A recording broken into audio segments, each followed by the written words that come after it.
Hey, how's it going? My name is Yarrow and I make awesome web applications with React, Next.js and other technologies. So today I wanted to share with you a case study on Autoconvert, which is a really cool project that I worked on.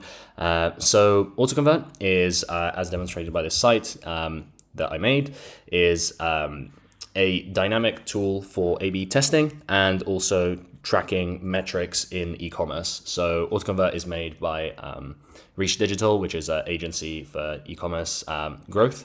And they wanted a product that would basically allow their customers to A/B test landing pages and copy, and also track in the similar way to the Facebook Pixel, but in more depth, different user actions and conversions and stuff like that. So if I refresh this page, you can see this headline. And if I refresh, you'll see that the headline is completely different and it's dynamic.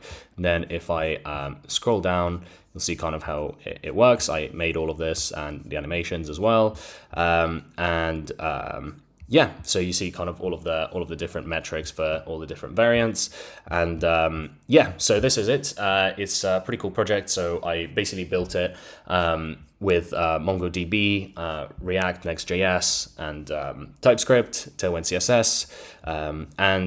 Yeah, really, really interesting. So I had to basically create this whole CMS system. So I'll show you a bit behind the scenes here in the database. I'll have to blur some of the data here because it's private, but you'll get the idea.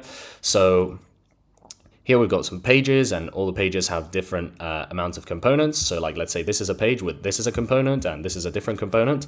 And the idea is that if a conversion action, such as like sign up here, happens on a specific component, then that component is more heavily linked with the conversion action itself. So then I also built a Facebook Pixel kind of alternative that is a bit more e-commerce targeted and has a bit more depth in terms of the conversion. So I can show you how it works. So we've got here the component IDs. So each page is made out of different components, as I showed you.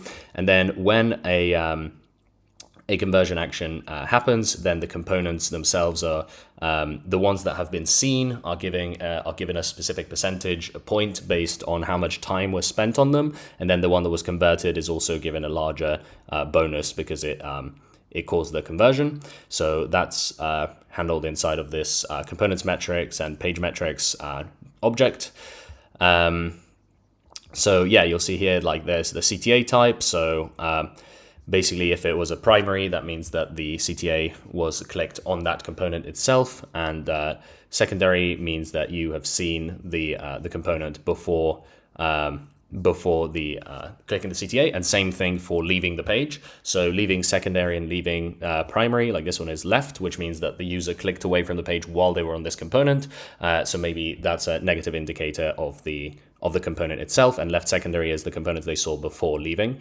And yeah, secondary. So this component, for example, was viewed and then a conversion action happened, but the user was not on this component.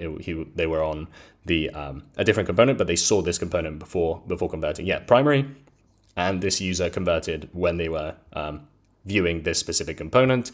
We've got the time focus time, so how much time the user spent on this component. And I basically created all of this architecture from scratch, thinking through kind of all the best ways of doing this. And this was a really effective way. It's really, really quick, and it works really effectively in terms of tracking the analytics. And I also wrote the Pixel code, so the Pixel code that tracks all of this stuff and all of the scrolling depth and what component is in view, what is in view, what is not in view, and what components have been viewed up to that point. All of the analytics calculations in terms of multiplying all of the factors and the values to figure out which components are the ones that convert the best. So yeah, this was a really, really interesting project, very challenging, and yeah, very, very satisfying to deliver to the customer. So yeah, exciting stuff. Let me know if you have any questions about this project. Really, really interesting work here, and a ton of parallels between different projects that I can now create after working on this. So yeah.